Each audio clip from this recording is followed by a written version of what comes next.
I started You counting go. down. You had your finger in your ear. I know, I know. I was like, I have an itch. I have to scratch my itch. Okay. Well, there's the beginning of the podcast. If you don't put that in there, you're dumb. All right, in three, Scratching. two. Hello, everyone, Hello. and welcome to the next edition of the Reconstructing History podcast.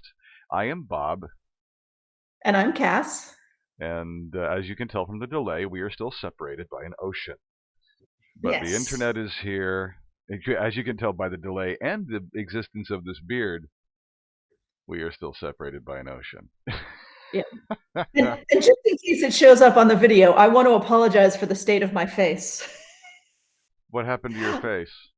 I'm not. I didn't get in a fight. I didn't get in a fight. Oh, We're not that. allowed. We're not allowed to go anywhere where there are fights. But I put on some eyeshadow, and it was really cheap eyeshadow, and it ended up not on my eyes, but under my eyes and over here and everything. And I think I look like bruised Uh because huh. it was blue and purple eyeshadow. Huh. And yeah, I think I look like that's actually a thing you say in the dialect that my grandfather spoke. You know, you look like you look like somebody beat up your face. It's Nice. it means you're ugly. I mean, when you say that, oh look, there that person's ugly, Yeah. you say it looks like someone beat up their face, You know what we used to or say? Looks like they're looks like he climbed the ugly tree and fell out and hit every branch on the way down. yeah, yeah. So I have black and blue face. It's like when I'm trying to Preston think gave how you a you clock say that it. one time. Yeah, yeah. That was only, right under this eye. It wasn't nearly this bad. This is all over. But yeah, it's this eyeshadow, and literally as I put it on, it just like fell down on my cheeks. And when I went to brush it off, it went all the way up here. Oh, jeez. And I've tried to So wash you it ended off, up but I looking like Grace Jones. not that good, just I mean, not that good. Just enough Because didn't to she used to discolor. pull her eyeliner all the way back to her hairline? Yeah, yeah, she Yeah. had grease paint, Yeah. or over both her eyes, which would be cool, but, it just looks like my skin is discolored, and And oh, I suppose we should kind of tell the story since we just flippantly threw out there that time Preston gave you a clock. Preston was our three-legged greyhound, Preston the Wonder Hound. haven't we told this story before? I don't think Oh, we've told it on the I've podcast. told this story before, yeah. Not Go on ahead. not on this podcast. Well, one day, many moons ago, the house we lived in had no fence around the backyard. So in order to take the greyhounds out to do their business, they had to go out on leash. So Cass is out there with Preston and the other three, or did we only have a total of three at that time? Anyway, there are many leashes and many I think greyhounds. no, I think I just had Preston out. I think Oh, Preston wanted to go out, and I took him out by himself. okay. Well, this it the what constituted a fence around maybe 25% of the backyard was a waist-high stand of raspberry bushes. And at the time this episode occurred, the raspberries were ripe, Yeah, plump, it was delicious, ready June. for picking. And Mhm. Preston was missing one of his forelegs, so he couldn't really just walk. He hopped, and like a combination hop trot or full speed greyhound. He could run absolutely perfectly, even missing a foreleg. So, Cass is bent over at about Preston's skull height, picking and eating raspberries. Preston, who wasn't paying attention, turns around and sees Mistress bent over and went, "Oh, it's playtime!" and galumped right toward her at full speed and put his solid ivory skull into Cass's left orbital socket, Mhm. turning her spectacles into contact lenses and giving her a shiner that lasted for days. Yeah. And of course, Yeah. everybody blamed me. Cass, is there anything that we should know? You weren't even in the state at the That's time. You were the off only thing that saved me. I had an Kansas. alibi. I was in Kansas City. Yeah. I had a verifiable alibi. But anyway, that's the Yes. story. And pause. My Greyhound master is calling me. Oh, I see. What? Do you want to go outside? You never want to go outside at this time. What? Do I smell good? Come on, let's go. If we're going, we'll go.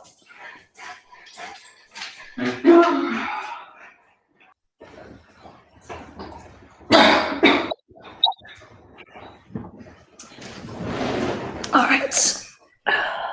Has His Majesty done his thing? Yeah. He had to poop very badly, but then he just wanted to. Yeah, I heard. What our neighbors must think. I really seriously have doubts about his hearing, because how could he possibly ignore me? Just fine. I know, Just because fine. when he's all the way out in the back and I yell, he comes back. Mm-hmm. But right here, and I'm yelling at him, oh, no, and no, he's no. just, He's got things to do, and what you want doesn't matter. And I think you should cut this bit that I'm saying right now, because I think what you should do is like cut the waiting bit. Yeah. And like put in some kind of Benny Hill thing. Like when you say, I have to go let His Majesty out, whatever. Yeah. And then, cut the bit where I'm just cut the bit where I'm just sitting here staring at my phone. And of course this bit here. Anyway. Yeah. So now that the episode with His Majesty is over. Yes, my canine overlord has let me. It's like he knew we were telling Greyhound stories, and he decided he needed to add one. Honestly. Jealous bastard. But I mean, literally, he has been asleep since he had breakfast this morning, and he finished at about 6:30, and he's been asleep ever since. Wow. And now it's 2:15, and now it's absolutely urgent that he go outside. Well, yeah, you're doing something important. They say greyhounds are cats in dog suits, right? Yeah. I still hear him. I don't know what he's doing. Flash! He's probably standing at the door. I think I hear him on the mat. Come in here and lay down. Oh, the slow walk. Oh, he's mad. Slow walk. Oh, I'll do it, but I'll hate it. Raise grump. Oh, no grump. That's our boy. Yeah. So, what were we going to talk about today? Oh, yes. There's a phrase you're going to have to explain to me. Fabric gatekeeping? Yes. It's been a hot topic on social media lately. Fabric gatekeeping is much like gatekeeping that you rail against in gaming. Yeah, it's a problem. Yeah, it's people being dismissive of other people in the historical and or dress-up hobbies. Let's call them the dress-up hobbies, because I'm not so sure I want to give it the dignity of calling it all historical. But people in the dress-up hobbies discounting the work of other people in the dress-up hobbies because the fabric they choose is not perfect. Okay. And it's horseshit. I mean, it is so much horseshit. Yeah, it sounds to me to be, yeah. Anyway. I am a dyed-in-the-wool authenticist, pardon the pun. Or don't pardon the pun. I really believe in doing things in the correct way with the correct materials, the correct stitches, the correct cut, all this kind of stuff. Because what I do, or what I did, was portray people of the past. And I thought, my philosophy was that if you did not portray them as close to perfectly as you could, you were doing them a disservice. It's like you were lying about them, and you had a duty to represent them correctly. And because I'm a clothing historian, representing them correctly means representing their clothing correctly. And but I mean, I know the material culture. Yeah. And I mean, I know a ton of, I think, just off the top of my head, thinking about the wonderful men and women who do impressions of the founding fathers and mothers of the US in Philadelphia. Oh, yeah, yeah. And they do specific character portrayals, and they delve so deeply into these people's lives that they, they could tell you what they had for breakfast on a specific date in time.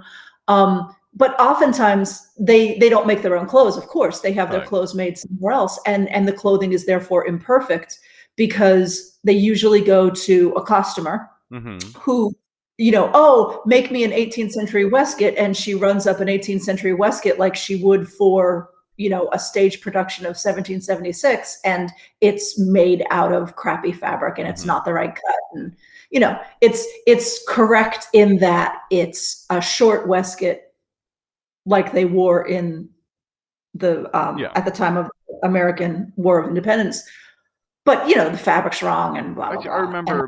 I remember talking to And you remember many years ago that when we did the beer thing in Philadelphia, American Beer Month, yeah, I was yeah, talking to the guy we had hired to be Thomas Jefferson. yeah. He was wonderful. He was, He was. even when he started getting drunk at Monk's, oh my God. Well, Anyhow, remember when we were singing? He sang a lot, and we sang "Drain the Bowl." yep, and he And did, then he did go To an ahead. Acreon in Heaven, Yeah, which is that's the tune to the Star Spangled Banner, ladies and gentlemen, is a drinking song from an English social club. yeah. Sing, That sing the last bit. Sing To just an the last Acreon bit. in Heaven, where we dwelt in full glee. No, no. Truce. The last bit is something like The myrtle to the myrtle of Venus and Bacchus's vine. Yeah, yeah. That's it. That's it. It's the tune of the national anthem. yeah. It makes so much more sense as a drinking song. It really. And as I recall, and I may be wrong about this, but I distinctly remember reading the story that it was a challenge for the members of the club to be able to sing it while in your cups. So the tune was intentionally challenging. I could be wrong. Yeah, Anyway, my it's point is complicated. that chap was Hmm. dressed, from outward appearances perfectly well. When you got close, you realized the fabrics were all wrong. Yeah, and But I remember him saying, Here's the point. I asked him about it, and he said that this is his job. mhm. So he couldn't afford to have things made correctly, or he'd run out of clothing in 3 days. He had to have stuff he could take to the laundromat and Mhm. chuck in a tumble dryer with, and a tumble washer with Tide, because he's out Yeah, there in July in, outside Independence Hall in a frock coat, stockings, and everything. So he wanted stuff that he could go home and freshen up. I yeah, mean, and I mean, and I remember I you bring him up for one reason, I bring him up for another reason, because I remember him saying to me, "Oh, look at my waistcoat, it's brocade." I'm like, it's not. yeah, It's upholstery material, yeah, and wow, I mean, I would have preferred, if I was dressing him, I would have put him in a wool waistcoat because yeah, the upholstery material was really wrong. But most people aren't going to see that. Most people are going to see shiny yeah, and go, "Oh, he's rich. It's silk." yep, And and I can make the argument because a lot of Ren Fair customers do the same thing. Oh, 100-degree heat, and we have to throw everything in a washing machine. Like, yeah. I mean, do you? that's what Cindy always. Do you? I mean, Do you? the, well, I mean, when you got people in it 12 hours a day, 4 days a week for whatever the run of, say, Yeah. Maryland Renfest is, by the end of the second day, those things are going to stand up on their own. Yeah, but linen underwear, you wash your linen underwear. I mean, boil your freaking linen underwear, absolutely, and have Yeah, 10 sets, Boil your linen underwear, wash that really well, but your gown, spray it with vodka. I mean, yeah, I mean, it's You're not throwing a velvet gown with all no, the jewels that they sew on the outside. No one's throwing that in the washing machine anyway. So, giving me this excuse that, oh, we have to be able to throw everything in the washing machine, when I'm looking at your stuff and going, it's not right, but it's still not machine washable. yeah, that's a good point. And I think you know. to Cindy's credit, she wasn't talking about the stuff with, ooches and No, pearls on it. She no. was talking about other stuff. And yeah, Yeah, and she did a lot of, like, they did a costume rental yeah. Yeah, and you thing. definitely want to watch that stuff because Yeah. God knows No. where those people have been. But Well, yeah, exactly. the point is, And and you're taking it back to what you're talking about, gatekeeping. Who's going to gatekeep against somebody doing that?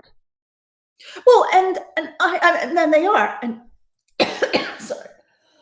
See, ladies and gentlemen, this disturbs Cass so much she has an allergic reaction to it. I think some of that eyeshadow like fell down on my face, and I just because I have this feeling of having breathed in dust. Do you have blue sputum? I breathed in. Well, I put on so much powder to try to get the blue off that Right. oh my God, I've got so much shit on my face. Anyway, well, I want to tell a story. Okay. I want to tell a story because it is exactly indicative of why I think this is horseshit. Because, to hear me talk just now, you think I'm saying, oh, well, if they made it out of the right stuff, people back in the day lived in it, so why can't you? Which is my point. The problem with fabric gatekeeping is it's keeping newbies, it's keeping beginners out of the hobby because you're saying to them, you can't do this unless you do it to the nth degree. And everyone's forgetting that they were beginners at one time, Mm-hmm. and that beginners need a little leg up. And, the most expensive thing you ever make is the first thing you ever make. Yeah. Because it will take the most time and it will waste the most, and, et cetera, et I cetera. think it's also worth it just as a slight tangent here.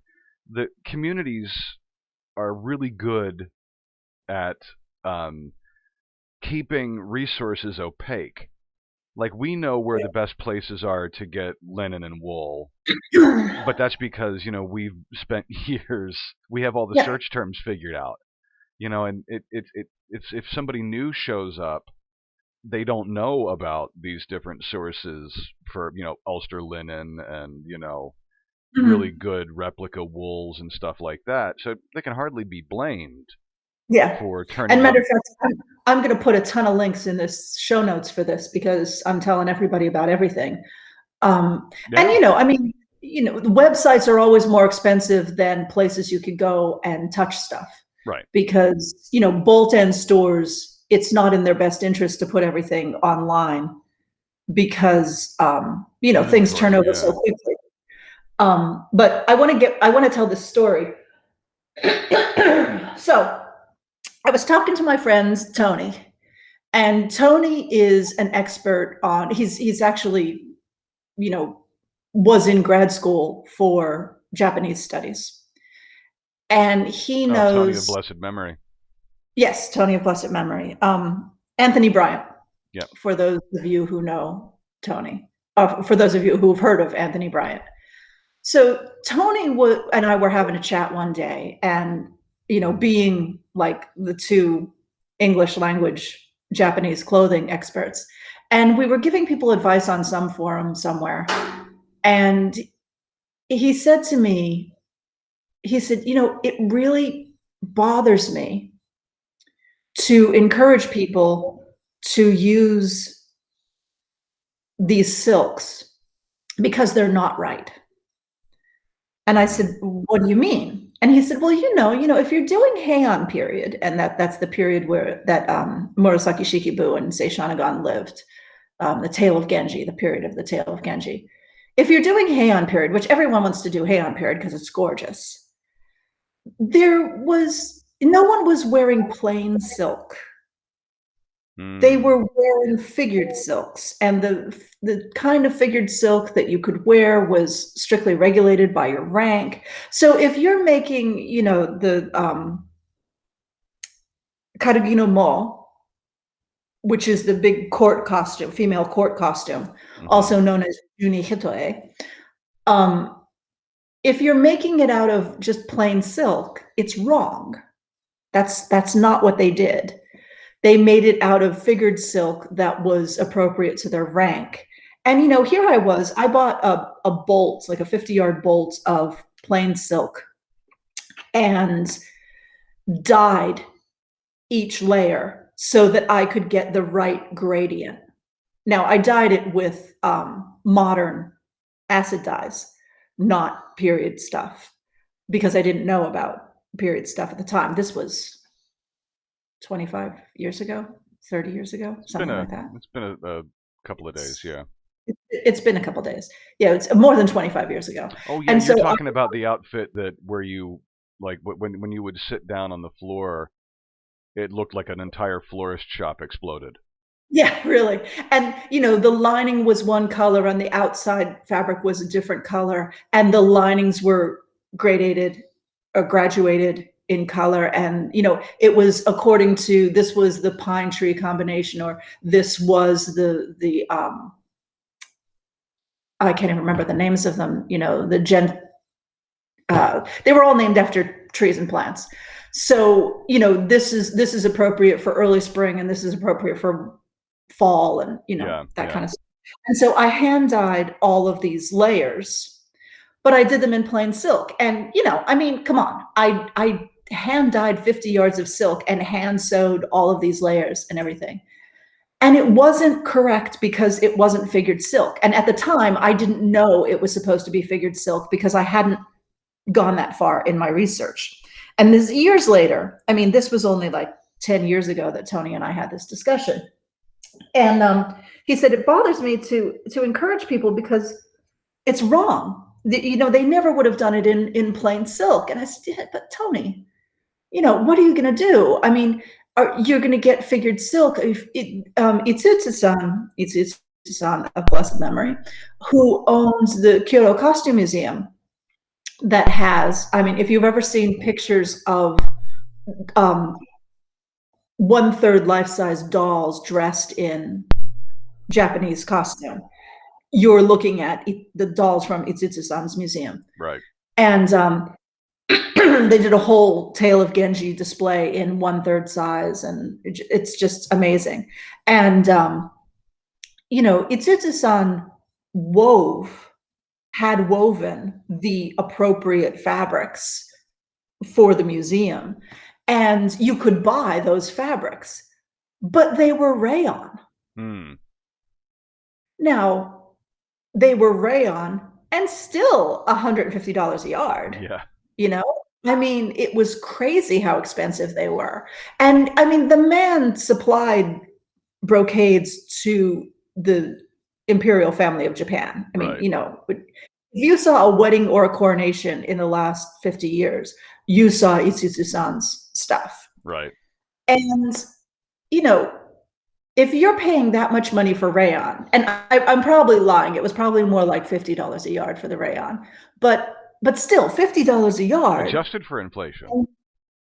And then you have to do 50 yards. I mean, the 50 yards of it that I did 50 yards of 60-inch wide fabric. The fabric he was selling was kimono woods, which are narrow, little, a third that size. So it was effectively $150 a yard, because your yard was a third of the size of a normal yard. And, so I said to Tony, I said, so what do you do? What do you do? How do you solve this problem? And he says, I don't dress. And so he didn't do Heian. He knew all this about Heian and loved the clothing and never just didn't do it. Yeah. Because he couldn't do it perfectly.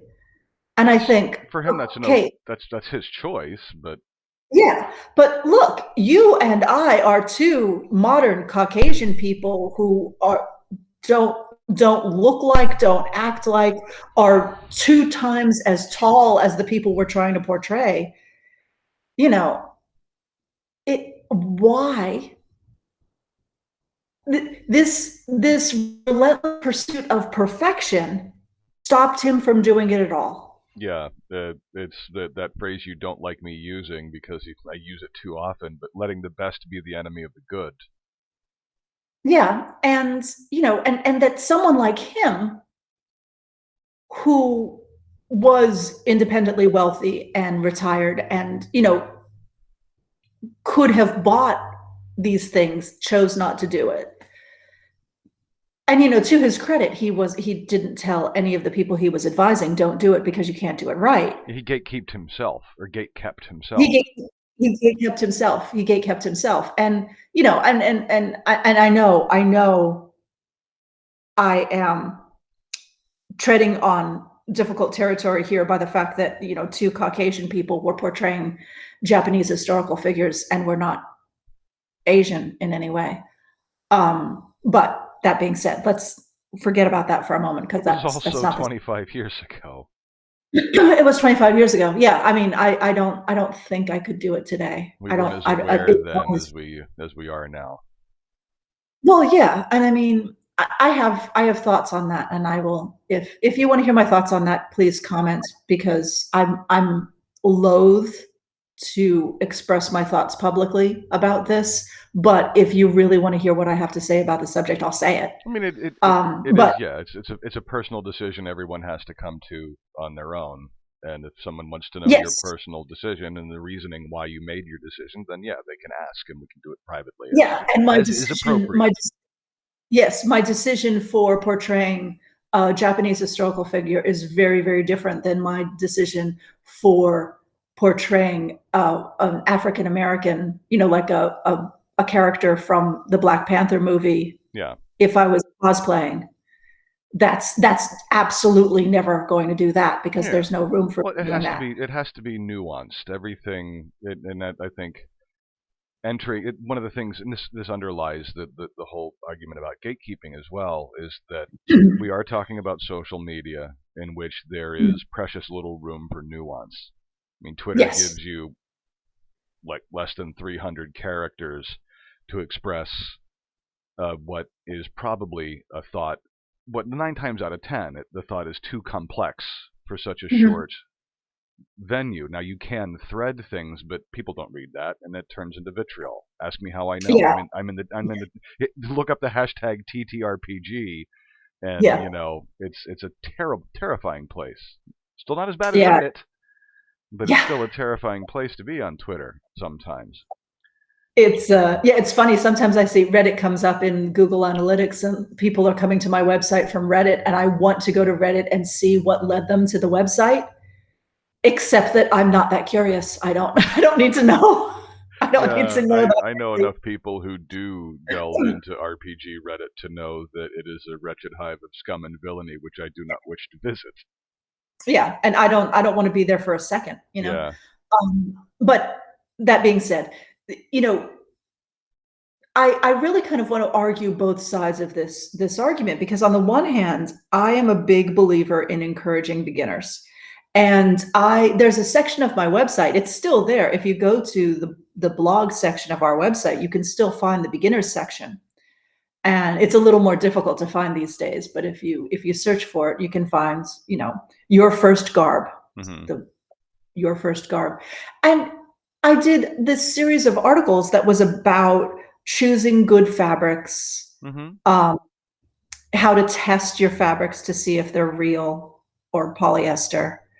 Making good choices, and then making something, it was aimed at medieval reenactors. So the idea was that you made a historically accurate tunic for your first piece of garb, because it's easy to do. Yeah. And it teaches you a lot of things, So, because I really got sick of seeing new people come to events and get beat up by people saying, well, that's not right, and that's not right, and that's not right. And then they wouldn't come again. Yeah. And that's... Sorry, finish your thought. Well, the finish of my thought was, that's just horseshit. So It is, and it isn't. Yes, that's why I said I want to argue both sides of this question. On the one hand, to the long-time enthusiasts, don't be a dick. Yeah. There's never any excuse for being a dick. But to the newbies, it has never been easier to figure out, to be better. Like it. Yeah. It's all right here. I mean, you don't. When when I started out, the internet was new. You were considered you were considered cutting edge if you had animated GIFs on your your web page that you wrote in Notepad. You know, Yeah. but and the information was not that good then. There were some scattered SCA websites that had some information on, but in And 20 Reconstructing history has been there since 1997. yep, which was after I started, but anyway, which is Yeah. why I look like crap when we met. But, that's the thing. What did I do? I handed you my Hastings outfit and Yeah, said, here, go put this on. yeah, And but my that's, point is that it's never been easier. In yes, it's never been 2021, easier. And you could buy a Reconstructing history pattern, and not only will it make you the perfect thing, but it will tell you the right fabrics. yeah, And if you have a question, you could email me. yeah, it doesn't necessarily give the resources of where to find these fabrics, but that information and in a way, now that I think about it, it's never been easier to find the appropriate information, but in another way, it's also never been harder because there's such a surfeit of information out there. There are things that you learn from experience, like 100% wool doesn't necessarily mean 100% wool, Yeah. and you don't know that until you know you figure it out or somebody tells you. And anyway, my point is that there is no excuse for being a dick. There's also Mhm. no real excuse for not practicing due diligence. Like Yes. there's absolutely no excuse for a bedsheet tea tunic No, there anymore, isn't. not even in the There SCA. is. Yeah. I mean, and there are people out there who will say, I mean, my first SCA event, my friend who invited me to the event said, "Oh, just wear something medievalish." Yeah, I mean that's So it wasn't my fault that I had on a polyester dress from the 1960s. that's It was yeah. hers because she didn't give me, she didn't give me good direction. To And I say wondered why people weren't complimenting my dress because it was a pretty dress, well, yeah, and to say that you're not allowed to gatekeep at all is it, it's like someone showing up to a baseball game dressed as a running back, Yeah. and it there has to be a point where you have to have some gatekeeping for any Mhm. activity that has specialized equipment. You have to Yeah. show up with something that will at least let you play, Mhm. but at the same time, if someone shows up with stuff that will let them play, by God, let them play. You don't have to have, the state of the art, um, you know, baseball cleats. You Mhm. can play baseball in Converse Chuck Taylors, but Yeah, you I probably have a shouldn't be playing it in ballet slippers. You know what I mean? I That's where have it all a gets cloudy for me. I have a kind of funny story. I have a funny story, and then I have a serious story. The funny story is a woman I know on the internet, Christine. She's a Sosteen on Instagram, and she does beautiful, beautiful 18th century stuff. And she has a fabulous embroidery machine that she programs to do 18th century embroidery. And she made a silk embroidered court suit for her 3-year-old son. Ooh, And it was cast green. It was cast green. I was just like, oh, make me one. you know. nice. But she did this for her son, and it's beautiful and it's wonderful, and she has beautiful photographs of him, and everyone's, cooing over it. And then she shows a close up, and she had programmed into the embroidery gummy bears because That's they were his lovely. favorite they're his favorite thing. So she put gummy bears in the embroidery. And until you got this close, you couldn't see them Yeah, because, they were just a thing in the embroidery, floral embroidery. They were just part of the flower. But if you got this close, she showed you this close up and you went, oh my God, they're gummy bears. Isn't that great? And yes, that's great. It's yeah, great. Doesn't matter that gummy bears didn't exist in the 1770s. It yeah. is and it's to say, oh, well, it's just a costume for a child. I mean, I defy you I'd wear to, it. yeah. I'd wear that in a red hot minute. You'd wear it on your left arm. He's 3, Well, I mean, if I had access to that fabric, I would not just wear a waistcoat of it. I'd wear the whole bloody thing. Oh, Like yeah. who was the UFC fighter? Conor McGregor, I think it was, Yeah. wore the suit to the promo thing where the pinstripe woven the Yeah. pinstripe. It looked like a pinstripe suit, but when you Yeah. looked at the pinstripe really closely, it spelled out "fuck you" over and over and over again. I would have a Cary Grant suit made like that and wear it with my fedora and and Yeah. actually get a haircut and shave this Bolshevik off my face. And I'd wear that everywhere. And if you're going to get that close Yeah. to read that, then that is my attitude for you. Yeah, that's my thought. My riposte has always been, if they get close enough to see your hems, kick them in the face. Yeah, right. But the other story I wanted to tell is about silk that I used, and it was only 18% silk. It was 18% silk and 78% or 72% rayon brocade. Mm-hmm. And I bought this because it was cheap and I liked the way it looked. And it looked 18th century-y to me. And I bought it from a Chinese company, and it was 27 inches wide. Wow. And it was on sale, and I bought the last bit that they had. It was like 8 yards or something, and it was just enough to make robe anglaise and a matching petticoat. And I'll put the picture of, this is the one that I wore to the first Bachman ball. We talked about the ball. Yeah. The one I wore the first Bachman ball it's that. And number one, I defy you to know that that's rayon and not 100% silk. Mm-hmm. You can really tell when you're sewing it because rayon is yucky and silk is lovely. The underside of it is not nice. Yeah. But you don't see the underside of it ever. And I was reading a book called What Clothes Reveal by Linda Baumgartner, who is a person from Colonial Williamsburg. Mm-hmm. And she was talking about import silks in the 18th century. And there were silks that were imported from China, and they were woven in China for export. Mm-hmm. So they were not silks for the Chinese market. They were silks that were woven specifically for the European and American markets. So they were different in motif than what they were weaving for home. And they had 3 pattern repeats across the width of the silk.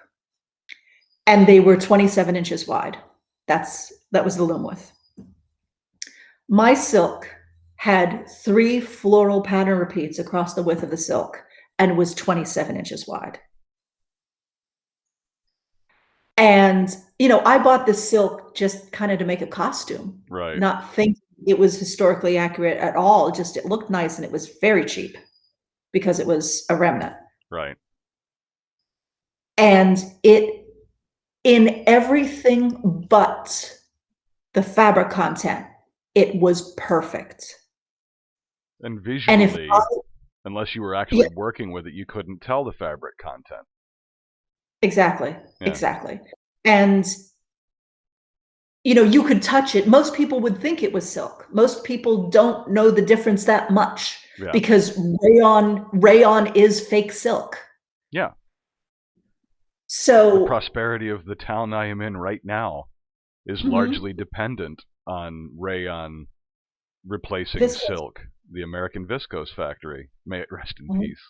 Rust in peace. Actually, it's still mostly occupied, but it's an industrial park now. So it's a light industrial area.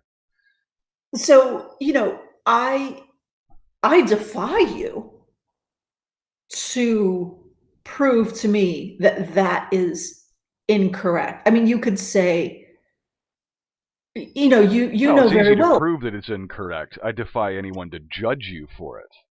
Yeah, I defy you to, how much like a period original fabric is the fabric that's on your back, you know? It's also important to note that at the time, to the best Mhm. of your expert knowledge, there was no 100% silk fabric like that available anywhere in the world. Yeah. I mean, today you might be able to get it from one of the suppliers listed in a doodly-doo, but Mhm. um, at the time, that was a stunning find.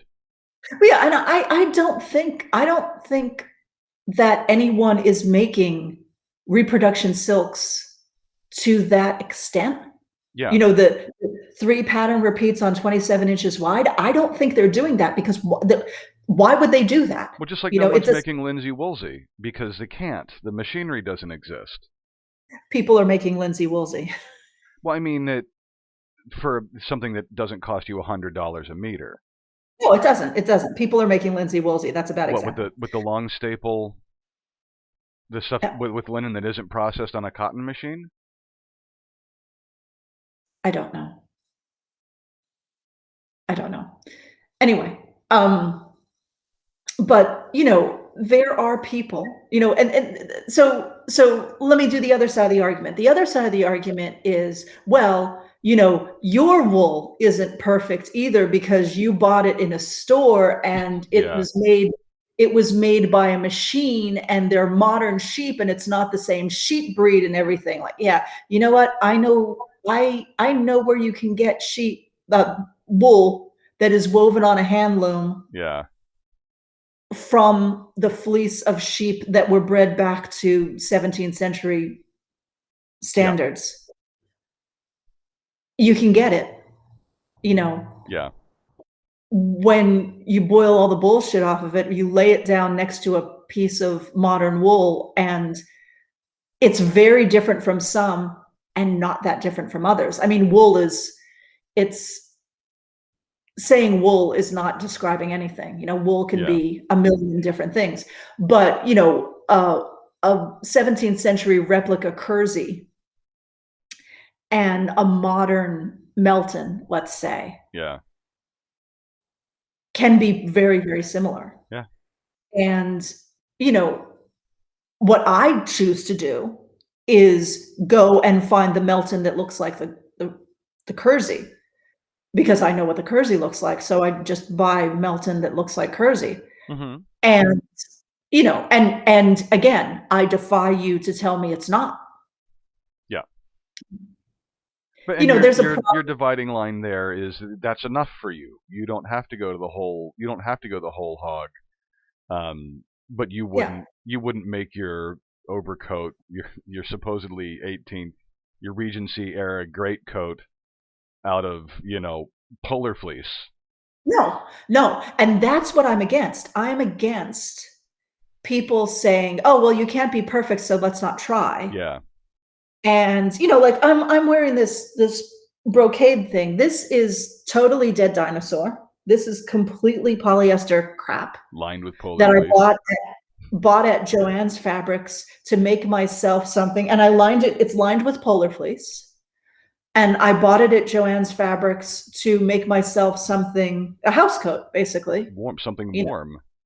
Yeah, because I lived in a drafty house, and I wanted to not spend all my I'd rather spend my money on good fabric than spend my money on heating the house.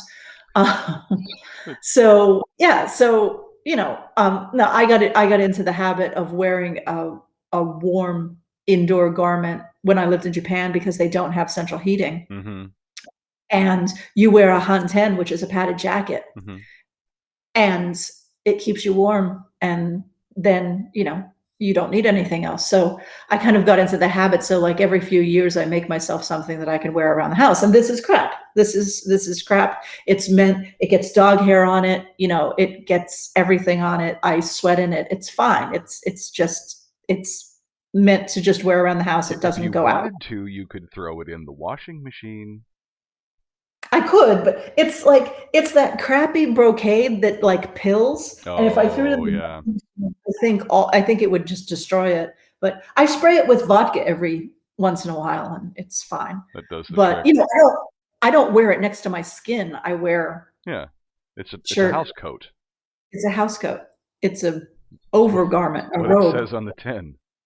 Yeah, exactly. And but where was I going with this? No idea. Oh, polar fleece. Yeah. If you are making something that's supposed to be wool and you make it out of polar fleece, ah, I can't be your friend. I mean, it's a choice. It's a choice you're allowed to make. I mean, it's a free country. I mean, You, hashtag you be you. If it makes you happy, yeah. polar fleece. Here's the thing. There's a big difference for I me think it has to be with. between I think it has to do with what you. I'm going to interrupt you here because I'm going to be really no, quick. no, no, no. You're not. Okay. No, you're not, man. Yes, dear. Stop walking on me. Have some coffee. There's a big difference to me between making something out of rayon, which rayon, everyone, oh, rayon is a poly, no, rayon isn't polyester. Rayon is the leftover scrap from the cotton production process that you kind of chop up and stick together and make into something. So rayon, if you burn some rayon, it'll smell like burning paper, just like cotton and linen will, because it's cellulose fiber. It's a artificial process that you use to make it stick together so you can spin it and weave it. But it is not an artificial fiber. It is a natural fiber. And when you make that into silk, it's still a natural fiber. It still breathes. It still has, the properties of natural fibers. Polyester is a petroleum byproduct. Polyester is plastic, really seriously, absolutely plastic. And so polyester and acetate and all of these nylon, I have a scar on my finger from, I was doing a burn test. My mother gave me some lining material and I wanted to burn test it because she only ever has crap. And I wanted to make sure it was something, because I wasn't going to take the whole bolt of it home with me if I was never going to use it. And I literally held a bit over this way, because this is the way it went. I held a bit over a flame and it melted immediately and dripped on my hand. And I was doing this over the kitchen sink.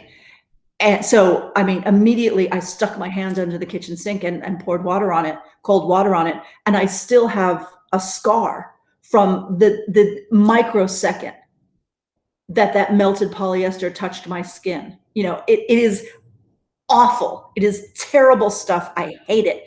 Polar fleece is polyester. If it burns, it will stick to you and cook you. I mean, it is bad.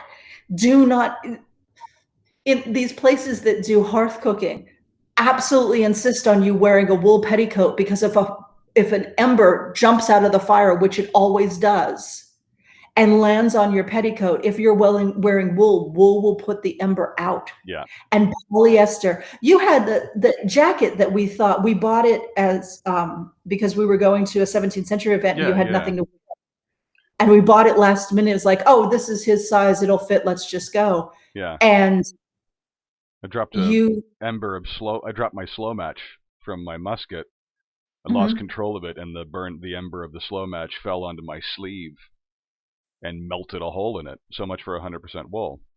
Yeah, it wasn't even close. Yeah. And I mean, good thing it was lined with linen and you had on a linen shirt underneath it, which also, of course, burns, but at least you didn't have a drip of polyester on your skin. Yeah, I mean, I quickly, snuffed it and just, and it was fine. Yeah. But, and that leads me to where you just ended is where I was going to begin. Is, for me, it depends on context. Like if you be hashtag you be you want to make that Regency era great coat, that coachman's coat, out of the polar fleece because it looks fabulous and you want to wear it around town. Absolutely, go knock yourself out. But does it look fabulous? Let's just assume for a second it does. Just bear with you. I realize I work more in the imagination than you, but bear with me. It's an extreme example, but if you want to wear that to, I don't know, portray someone at Colonial Williamsburg, that's not important. That's not appropriate. Like Yeah. if you And want to dress like a pirate, that's great. You make it out of whatever you want. If what you're doing is swanning about and doing your Captain Jack impression. But if you're running guns on a tall ship, you need to be wearing wool and linen, because otherwise mhm, you're positively dangerous. It has nothing to do with what it looks like, mhm, and everything to do, like you said, with the hearth cooking. It mhm. has everything to do with the physical characteristics of the activity and you're going to be performing. And not all materials are the same, and Yeah. some of them are positively dangerous. Yeah, I mean, if you're running guns, you should have wool on Yeah. because I mean, we ran guns for how many years in a row for Independence Day at Fort Mifflin, Hmm. and, it was 100 degrees in the shade, Mm-hmm. and we were wearing wool because if you don't wear wool and you get ember on you, you're gonna get hurt. It's a safety issue. It's a It is a safety safety, issue. and, It's yeah, and your guns, really. But there's another thing here that's important to stress, and I don't want it to get away from me. I'll rein you in. You were saying about, "Oh, if you think Polar Fleece looks fabulous," I'm like, it doesn't." The problem with using the wrong materials, let's take the Shinron gown, for example. The Shinron gown, 16th century Irish dress that is 100% wool. I've had people say, "Oh, I can't wear wool, I'll make it out of linen." Hmm. Linen is a period fabric. Linen existed in the 16th century. Surely that's okay. I think It's not. I think substitution. I think I think substitution is a topic best left for our next podcast. Okay, but I'm gonna do this first. Do it brief. Yeah, let's be brief, and then we can really dive into it in our next episode. Yeah, I'm not gonna say everything that's wrong with that statement, but the one thing that's wrong with that statement is when people made clothing, they made clothing according to the materials they had. And if you try to make a wool dress out of linen, it won't work. Mm-hmm. Because there are things you can do with wool that don't work with linen. Mm-hmm. So let's go back to the coachman's coat. Coachman's coat has all of these layers and layers of capes. Mm-hmm. That's the fabulousness of it is that it has layers and layers of shoulder capes. And in the original, the ones that survive, it's just a piece of wool and it's cut. It's not hemmed because the wool is this thick. You can't Yeah. turn that over and make a hem. It's not hemmed, it's not lined, it's just a piece of wool and the edges are cut and the edges don't fray because it's wool. Right. And you cut the edges and it's fine. And look at I have a riding coat, a hunt coat, a Mm-hmm. hunt jacket, woman's side saddle hunt jacket from the 19 teens. And it's stitched around the edges, but the edges are cut blunt. Yeah. And then there's a stitch to make it look like the other coats, But it's just a thick bit of wool and it's cut. Yeah. You can't do that with polar fleece. No, you You can't. can't do that. You can't do that with linen. Yeah, you're right. It will fall apart. So in order to make a coachman's coat out of polar fleece or a chignon gown out of linen, you have to go so much farther and fix what doesn't work. Yeah. Why are you working so hard? Just make it out of wool and you'd be done already. I mean, You're that's absolutely right, but that's to the point of this podcast is yes. that to tell people they're not allowed to make their coachman's coat out of polar fleece, even if your reasoning is good, is more or less gatekeeping, depending on where you stand. I mean, Yeah. okay, it might not be terribly smart for you, but if someone wants to go around and blanket stitch every edge of polar fleece on their coachman's coat they make, okay, I mean, I Do it with a would if contrasting someone, thread so it looks even more fabulous. Do it with metallic thread because that'd be great. Hell, now I want to do it. I want to make it like out of scarlet red with in blanket stitch all the like 1/4 inch blanket stitches all the way around the edge with like gold metallic thread because I think that would look brilliant. how how much did you complain about your pea coat that was mostly wool but had enough polyester to make you crazy? Oh yeah, but that's for me. I'm just saying. Yes. I'm using it as the. I would never tell someone they're not allowed to do that. I mean, I Yeah. would if it was a safety issue, and I would if what we were trying to portray was a Regency era coach. Mhm. You Yeah, know, I mean, I always come at it from the point of view of why are you making things hard for yourself? right? You know, to make it out of the wrong materials isn't just a choice that's wrong for reenactment or living history or some kind of display, but oh, it makes it so much harder. Why do you want to work that hard? I don't want Yeah, to work that hard. I want to do the easiest thing. yeah, And you're spending so much money on your materials. yeah. Why, I mean, but let's face it. I mean, we were talking last week about M. Perkins and Company in the UK, Mm-hmm. who makes those beautiful, beautiful reproduction brocades. Not a Mm-hmm. single one of them is 100% silk. Right. They make brocades that will cost you hundreds of pounds because they're woven on the looms that they wove them on in the 19th century, and the um, patterns, the motifs that they're weaving are based on 15th century originals that are in, Flemish masterworks. Yeah, and it's more expensive to run and maintain those machines. It's expensive to set up the pattern, and Yep. you're not going to run 4,000 yards of it. So Yep. And it's an economy of scale thing. they do cotton silk blends. Yep. They do rayon silk blends. They do 100% rayon. And they're the pros, I Yeah. mean, they're the ones who've been doing it for centuries. Yeah. And Th- they're th- not doing it at 100% There's silk clearly anymore a because reason why they do it that way, and maybe yeah. the pros know stuff that we don't. I don't Yeah, I know. mean, the reality is that even they're selling to that mostly they sell to the ecclesiastical market, and the churches have lots and lots of money to pay for stuff, but even the churches won't pay for 100% silk. Right. I mean, And, at that point, if they you're weaving just enough for the bishop's thing, and you're giving it to them as a gift.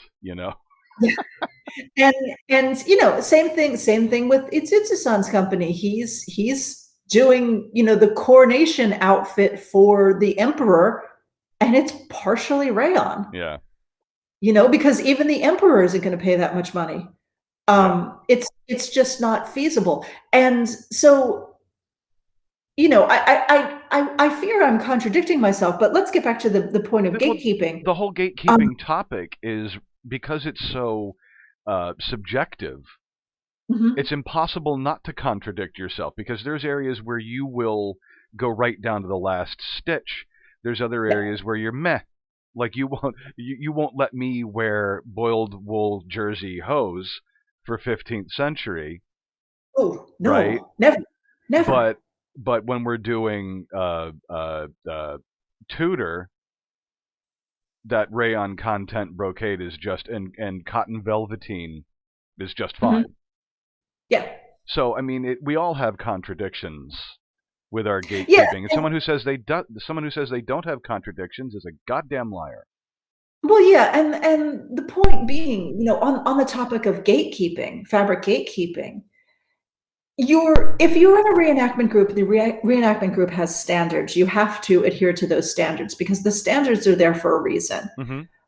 You can't show up, if you're supposed to be a soldier in this army, you can't show up in a uniform made from something different than all the other soldiers because that it's not matchy. Yeah. But, if you're someone who likes the look of historical stuff and wants to make an outfit and go swan around Versailles,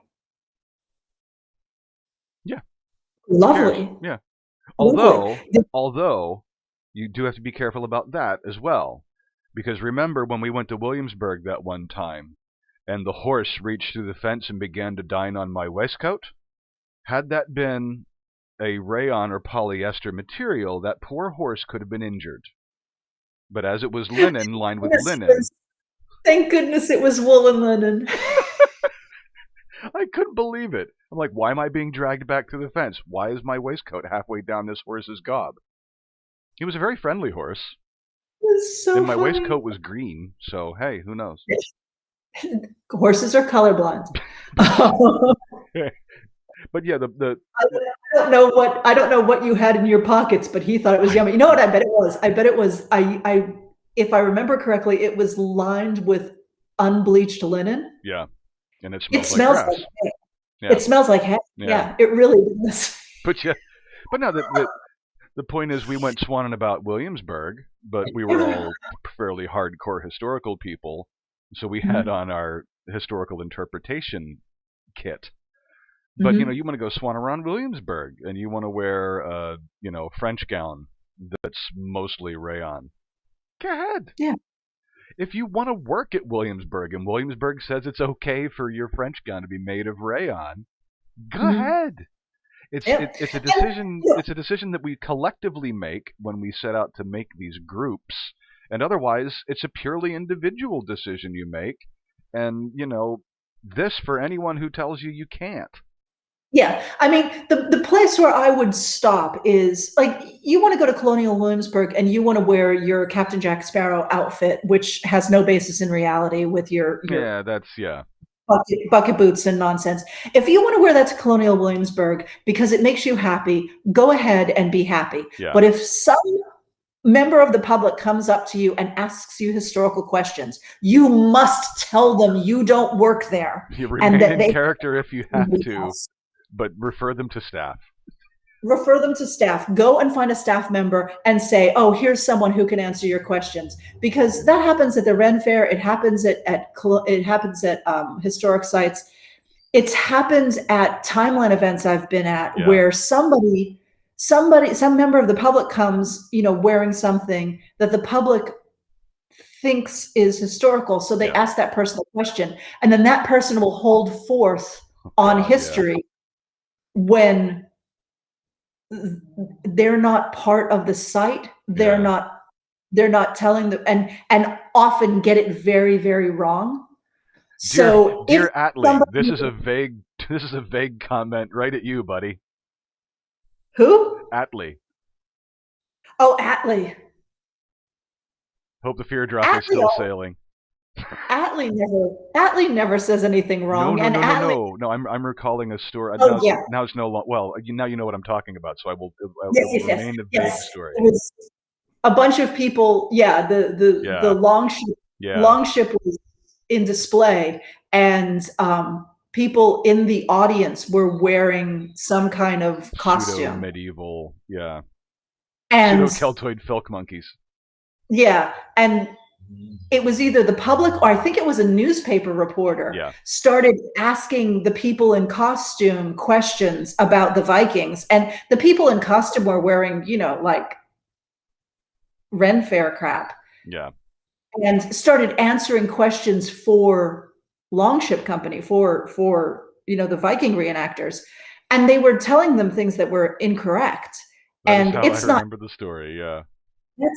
That's not your job. You say, oh, thanks very much, but please ask your questions of the people who are putting on the display because they're experts on the subject. Yeah. And then no one will hate you, because when we see people as reenactors, when we see someone come to a reenactment in costume, we cringe. We cringe because we know that the newspaper reporters are going to talk to them first.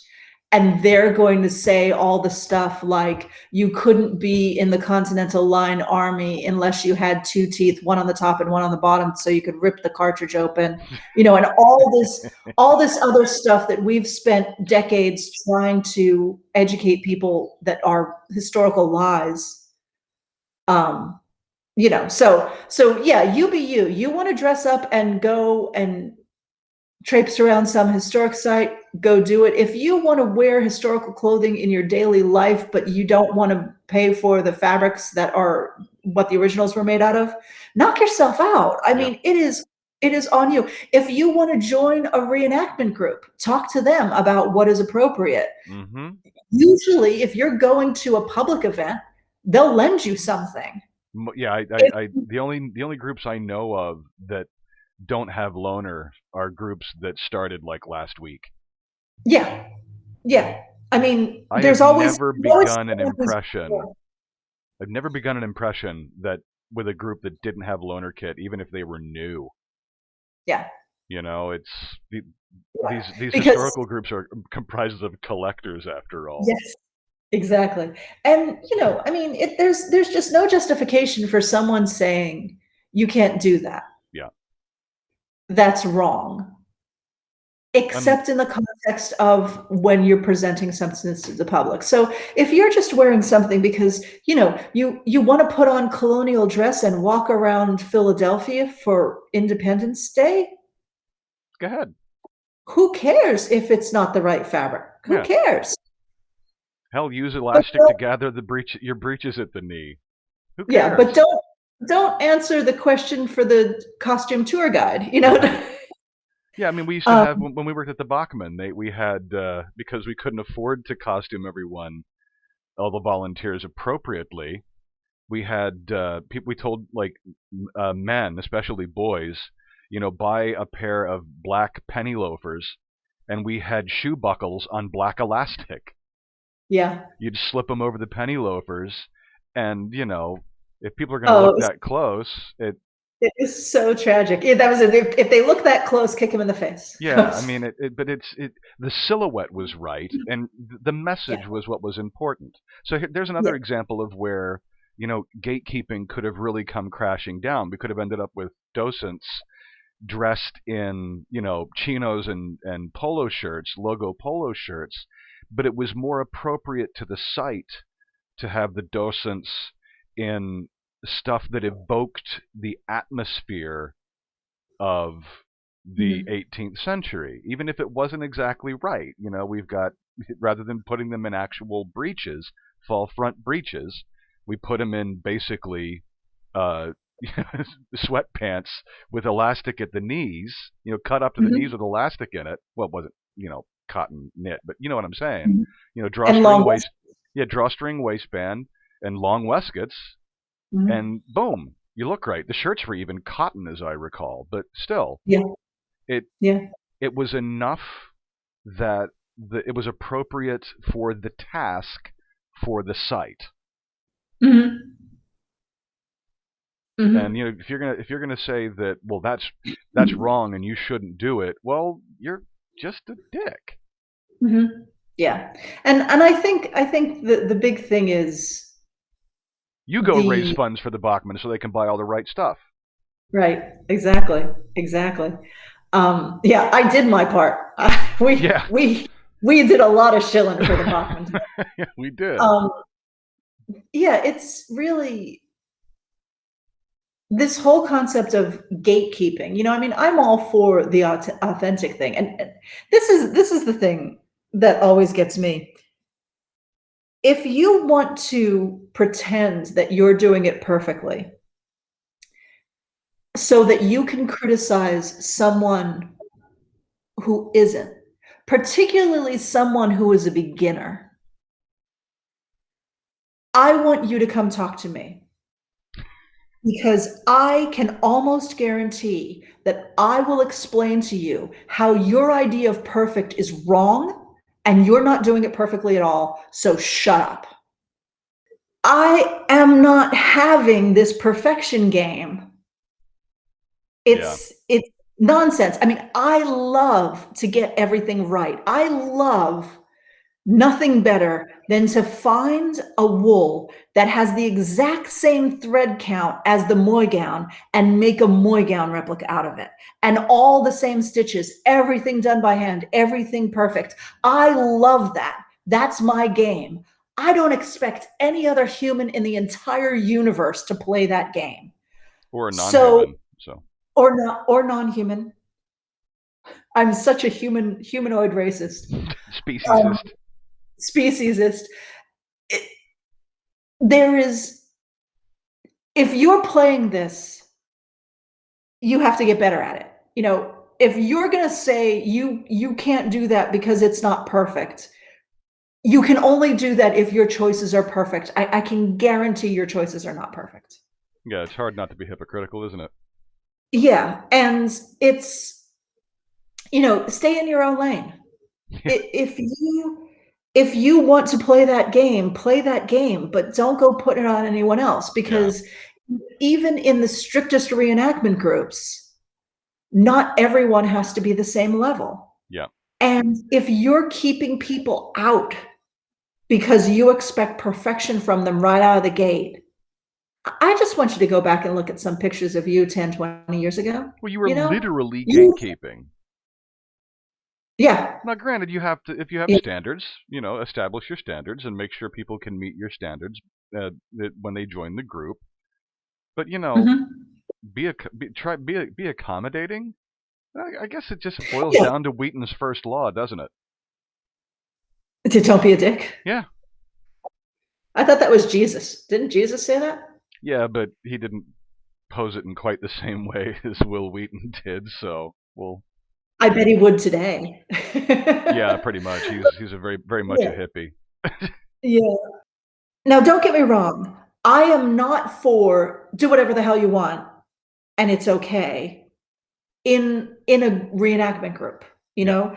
These big tent reenactment groups that have no standards whatsoever, I think they kind of ruin things on a lot of people because they say, you know, they talk a good game, and then they when you get into the group, then suddenly you should do this and you should do that. And then there are a bunch of people thumbing their nose at the people saying you should do this and you should do yeah. that. There are some And people who think that having any standards at all is gatekeeping, and I don't think they're right either.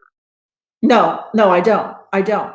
And I mean, if you're doing something that you're calling history, history must be involved. Yeah, yeah, And you know, if you're not doing something involving history, say it. I mean, I've done fantasy LARPs that I have enjoyed immensely.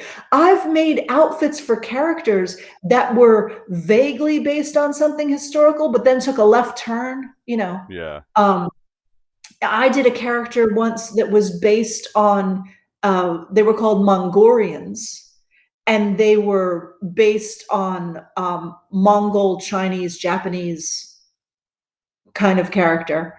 And I basically took my knowledge of Japanese clothing and got really creative with it and put some crazy things together, and you know, I created a language and I had a little phrase book of my language and all this. And it was fun because it was fantasy. It was right. not supposed to be real. Yeah, And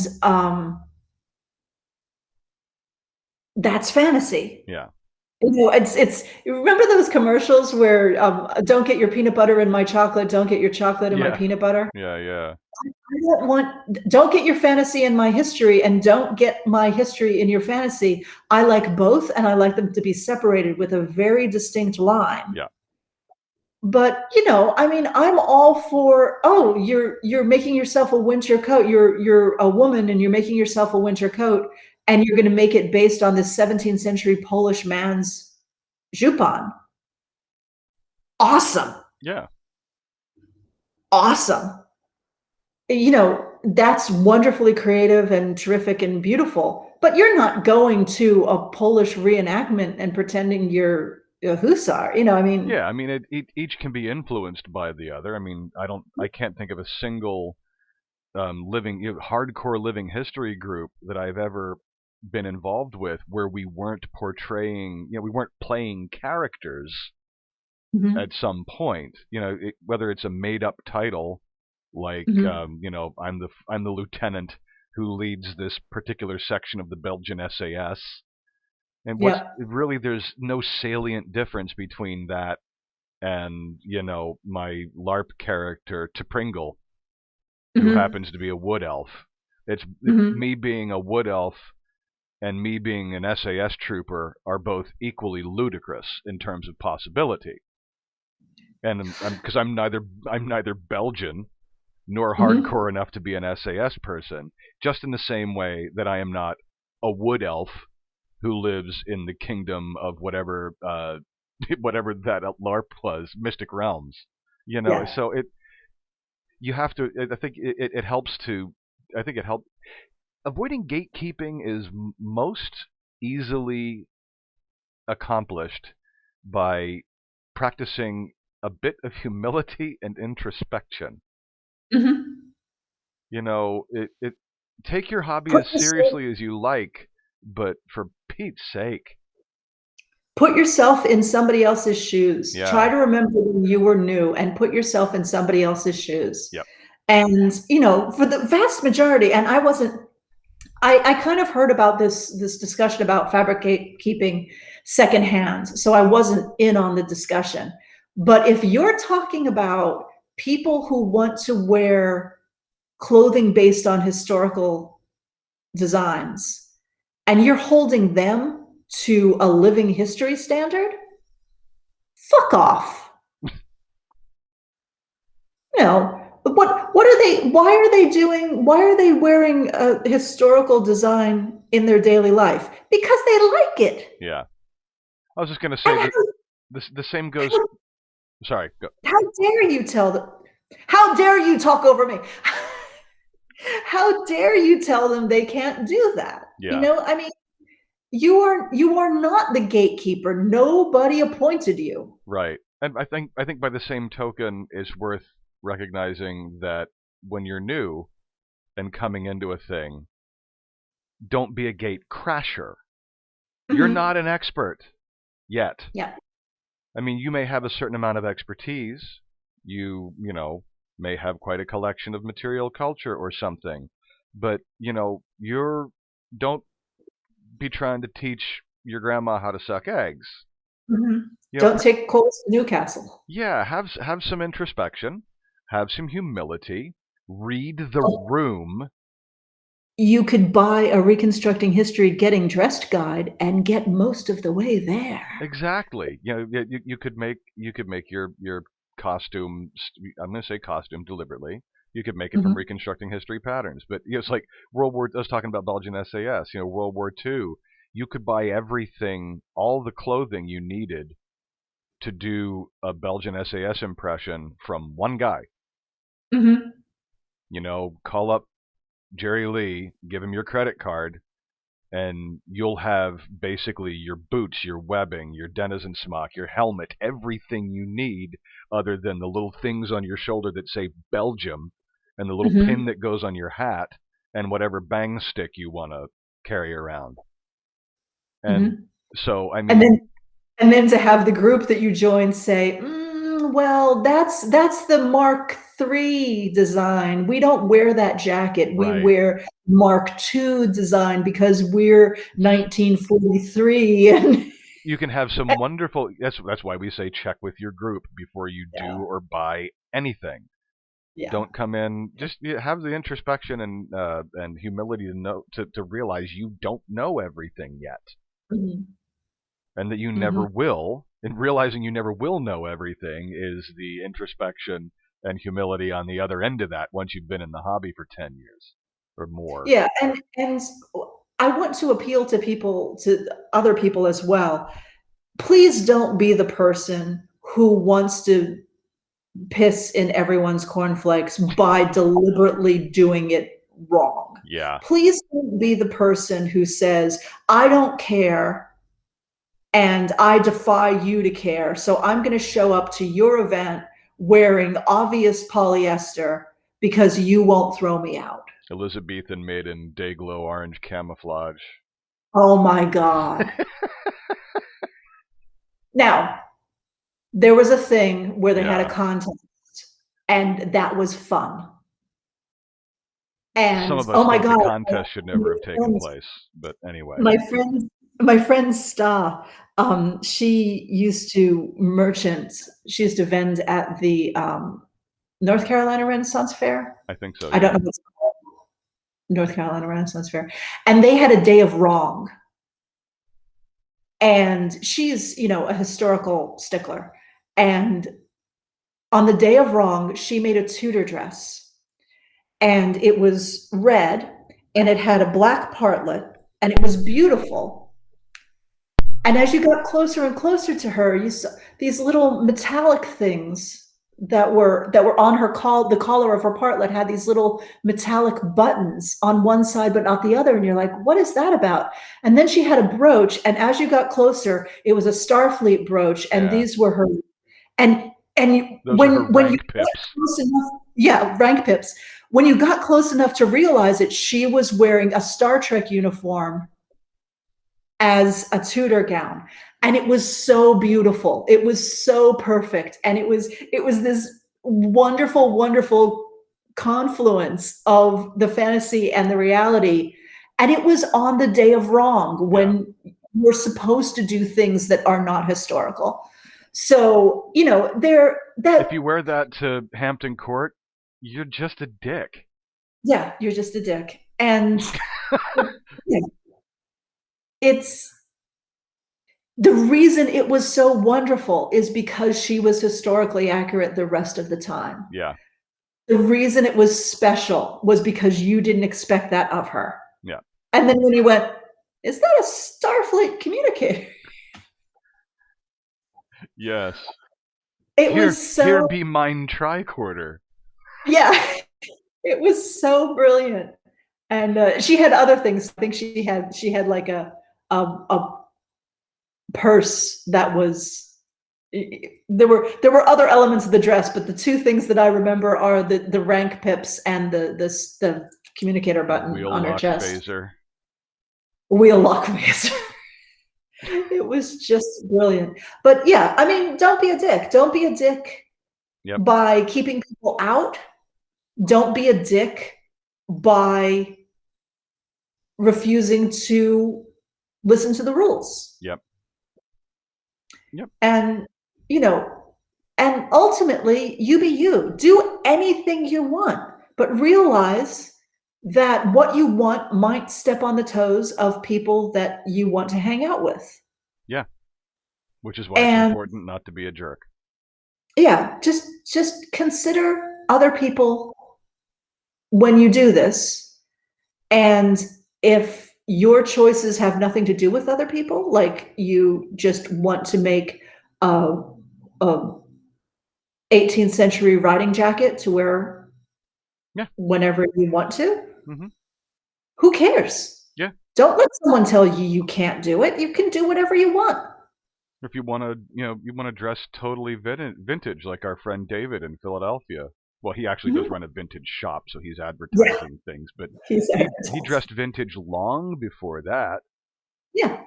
And but if you want to dress vintage but you're wearing shoes that are nothing like vintage shoes, so what? Yeah. That's your choice. Yeah.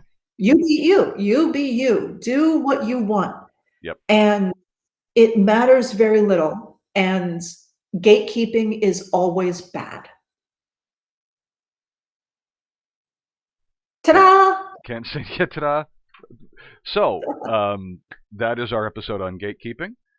If you're watching this on YouTube, there'll be a bunch of links and stuff down in the doobly-doo. And there will also be the opportunity to like and subscribe. You should do both those things. If you're already subscribed, you should ring the little bell so you get notifications when new videos upload. And you can always, if you're listening to this podcast on one of your various podcast feeds, be sure to leave us a review and rating. Those are super important. No matter where you are, chances are you're able to comment. Leave us a comment if there's something you think we're full of shit. Tell us why. If you would like us to talk about something else, you can tell us in the comments. You can send an email to info@reconstructinghistory.com.